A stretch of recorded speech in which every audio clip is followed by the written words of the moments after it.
बिस्मिल्लाहिर्रहमानिर्रहीम। अस्सलाम वालेकुम स्टूडेंट्स, उम्मीद करते हैं सारे स्टूडेंट ठीक ठाक होंगे। दुआ है कि अल्लाह ताला आप लोगों की स्टडी के अंदर आपकी हेल्प फरमाए। स्टूडेंट, ये वीडियो अल्लामा इकबाल ओपन यूनिवर्सिटी के स्टूडेंट के हवाले से है। स्टूडेंट ने एक सवाल पूछा है कि अगर स्टूडेंट का कोई पेपर मिस हो जाए अल्लामा इकबाल ओपन यूनिवर्सिटी से तो उसका क्या प्रोसीजर होता है।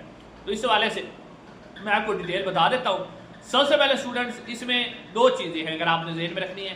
पहली चीज़ ये है कि अगर आपने अपनी असाइनमेंट्स लिख के जमा करवाई हुई है, अगर आपका क्विज़ है वो भी आपने जमा करवाया है, और आपने अगर आपकी किसी भी क्लास की वर्कशॉप है तो वो भी आपने ली हुई है, और अगर आपने फिर उसके बाद आपका पेपर मिस हो गया है तो फिर आपका तरीक़ाकार ये होगा कि आपको जो आपका जब रिज़ल्ट आएगा तो उसके बाद दोबारा यूनिवर्सिटी जो है वो दाखिले शुरू करेगी। उसमें 8 या 10 दिन का टाइम होता है। उसके अंदर आप रीअपेयर होके आप सिर्फ और सिर्फ अपना पेपर देंगे, उसमें अपना पेपर देंगे। आपको असाइनमेंट, क्विज़ या अगर वर्कशॉप है तो वो आपको नहीं करनी पड़ेगी। ये उस वक्त होगा जब आपने असाइनमेंट, क्विज़, ये वो सारी चीज़ें जमा करवाई होंगी।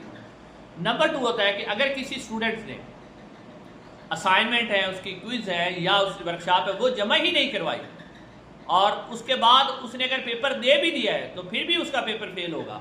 लेकिन अगर उसने यानी फिर भी उसको पेपर दोबारा देना पड़ेगा, वो फेल होगा। और अगर साथ उसने वर्कशॉप, क्विज़ सारा कुछ मिस कर दिया है, वो भी नहीं दिया और पेपर भी नहीं दिया, तो फिर भी उसको दोबारा पेपर देना पड़ेगा, और पेपर उसी तरह देगा जब उसका रिजल्ट आएगा तो उसका एडमिशन जाएगा। लेकिन याद रखें, जो मिस पेपर है जिसमें आपने असाइनमेंट जमा करवाई होती हैं, वर्कशॉप आपने जमा करवाई होती है, क्विज़ भी आपने जमा करवाई, तो वो एक दफ़ा आप मिस करेंगे तो सिर्फ पेपर ही देंगे। लेकिन अगर आप दूसरी दफ़ा भी मिस कर देते हैं, किसी वजह से कोई प्रॉब्लम बन जाती है, आपका पेपर मिस हो जाता है, तो फिर आपको नए सिरे से एडमिशन करवाना पड़ेगा। आपको असाइनमेंट भी दोबारा जमा करवानी पड़ेगी, आपको वर्कशॉप भी अगर आपको वो दोबारा लेनी पड़ेगी, अगर आपका क्विज़ है तो वो भी दोबारा लेना पड़ेगा। ये है अल्लामा इकबाल यूनिवर्सिटी की पेपर मिस होने की पॉलिसी। इसके अलावा अगर आपके ज़हन में कोई सवाल है तो नीचे कमेंट सेक्शन में कर सकते हैं। वीडियो मुलाकात होगी।